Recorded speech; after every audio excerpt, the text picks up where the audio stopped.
Hello everyone, so another video out and about, and I was checking my phone this morning and John Percy, the ever reliable John Percy from the Telegraph, has released a really good article.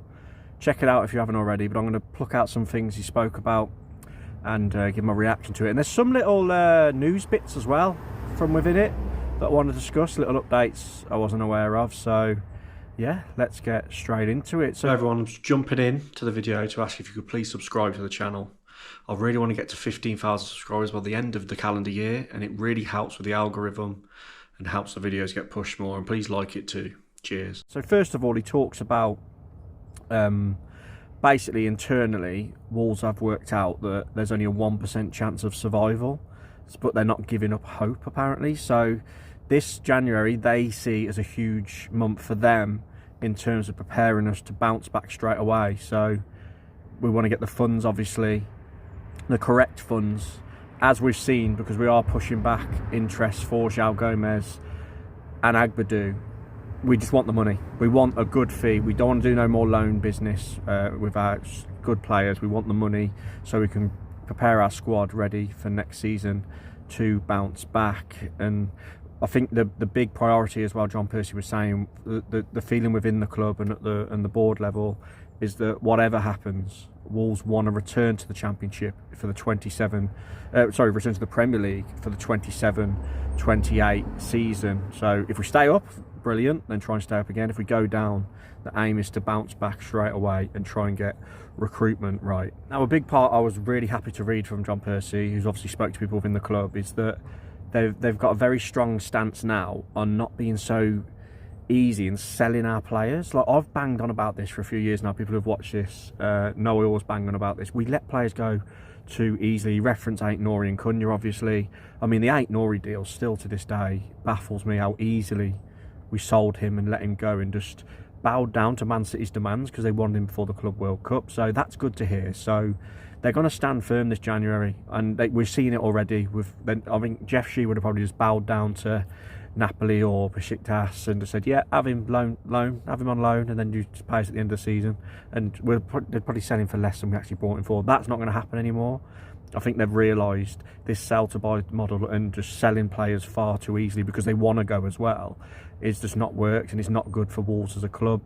And yeah, they've got to be a bit more tougher in the transfer windows. And there was a mad stat as well, which Percy brought up, which when you look at it is crazy. We was aware of it, but in the summer, the players we sold had like 877 Premier League appearances, and all the players we brought in had 0.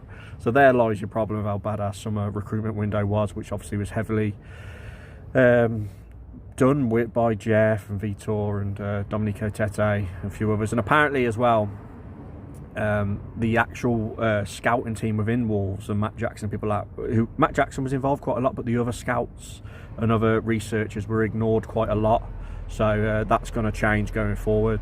Now, the big thing to come out of it for me, which is this is a good bit of news that John Percy's managed to get, is that no player within our squad has got a relegation release clause, and all of them have got between a 30 and 50% wage reduction clause in their contract. So that's really good for Wolves as a club, because obviously we're going to lose a lot of money going down if we do. Some people believe we might still stay up, and that's good because they're going to wages are going to go right down. It's not going to cripple us. So if some of our big earners do stay, at least they're going to not be paying. We're not going to be paying them as much, which is really good. And to be fair, we criticise the club a lot, but making sure that's in all the players' contracts, which I think is standard. But with the way Wolves have been run, I wouldn't have been surprised if that weren't in some players' contract and we still had to pay them mad money. We got stung by it a lot in like the O'Hara era, didn't we, in Roger Johnson era, the last time we double dipped. So really good news. No relegation release clause. All of them are going to get their wage cut in half or 30%, which should happen, shouldn't it? If they haven't performed, that should be the case anyway. So that's good, really good news for us, and that may mean we can keep more players than maybe we expected, and more players may stick around than we expected in terms of our better players this season. And yeah, it's really good. And also it means that Wolves can demand huge money for them because there's no like release clause in there, so Wolves can still ask for big fees for the players that are going to obviously be targeted in the summer when we eventually do go down. Now I just want to talk about Pedro Silva. Obviously he was assistant to Nuno in that magical era for Wolves. He was with Nuno at Forest. I think he was with Nuno before his Wolves tenure as well. And a lot of Wolves fans, I've seen people always comment it, I see a lot of people say online that a lot of people credit our turnaround recently is because Rui Pedro Silva has joined the coaching staff at Wolves with Rob and obviously Harry Watling. And do you know what? It might be a coincidence, but maybe not, because we have looked more solid. We've looked more solid in this defensive shape. He's obviously got a lot of experience of coaching our team when we played 5 at the back under Nuno.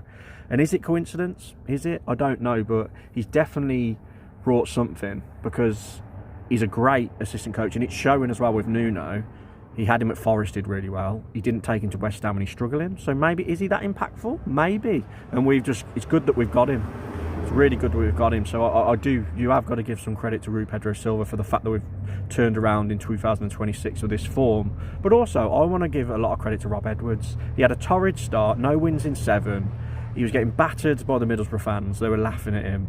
And Wolves fans did stick with him, but the Wolves fans were starting to turn a little bit, which understandably when you haven't won in 7. But we had seen improvements, particularly in away games. And now all of a sudden, we're looking good. And I think what's good about Rob Edwards as well, you can tell he's looking towards the future. You can tell he's trying to get an identity in the team.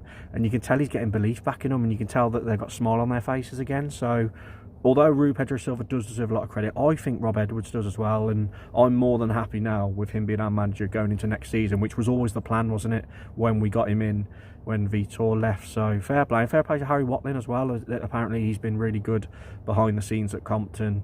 So yeah, we're in good hands if we can keep those coaches around going into next season, because obviously Rui Pedro Silva as well is experienced with seeing Wolves get up out of the Championship, obviously when we got promoted under Nuno. Now just some player news before I leave you. Agbadou obviously has been the big story. I spoke about him on my last news video. Wolves will not loan him to Besiktas, as I referred to at the beginning of this video as well. They want a fee for him. They're not being pushed around, and they allegedly, according to other sources, value Agbadou at €20 million, which is probably in and around or just above what we paid for him last January. So fair play to Wolves for that. They're saying to Besiktas, no, buy him or nothing. There's no loan to buy him or nothing, which I love that stance. So unless Besiktas cough it up, the €20 million, allegedly, that's the value we want for him. He probably will stick around till the summer, where we can then go into negotiations again. Also, Mansell, John Percy in his article confirmed what I've already spoke about in recent videos about Mansell's. He's what a lot of Paris clubs. I had a brain hemorrhage. I don't know what happened there. I malfunctioned. But apparently, a lot of clubs in France want to take Mansell on loan. So we may see that happen. I've said on record saying I'd like to see Mansell in the Championship. Obviously, he's not the greatest technical footballer, but he works hard, gives his all, and I think he'd suit the Championship. But let's see what happens with him. And last but not least, Fer López. Now, I thought Fer López would go back on loan to Celta Vigo this January. That was all the news in December building up. He wanted to go back home, wanted to go back to what he knows, play football, enjoy his football again after a struggling start at Wolves and not getting much chance under Vitor. I think he struggled with the physicality of the Premier League. He's obviously got the technical gifts, but he's got to grow a bit. And then it was said that, no, Wolves want to keep him around. They don't want to let him go. But the latest now, according to John Percy, is that Wolves are actually offering him out to Championship clubs on loan. And I like this, because if he goes on loan for the second half of this season to a Championship club, he can get used to the Championship, see what the league's all about, and then come back to us in the summer and maybe play a vital role when we're in the Championship next season. So if he does go to Championship, I'm happy with it. But I'm also happy if he sticks around and we use him in parts for the rest of the season. So let's see what happens with Fer López. Look, this January window is very quiet. I thought we may have seen people come in already, but I think it's the classic case of we've got to let people go before we bring people in. So yeah, hopefully things start to hot up in the second half of January and more things to talk about. But everybody, in my hat where people say I look like Noddy, the last time I did a video outside in the hat, it's cold, it's -1 today, so that's why I'm wearing it. And yeah, but please like the video, please subscribe if you're new, really appreciate the support, and I'll catch you next video everyone. Cheers.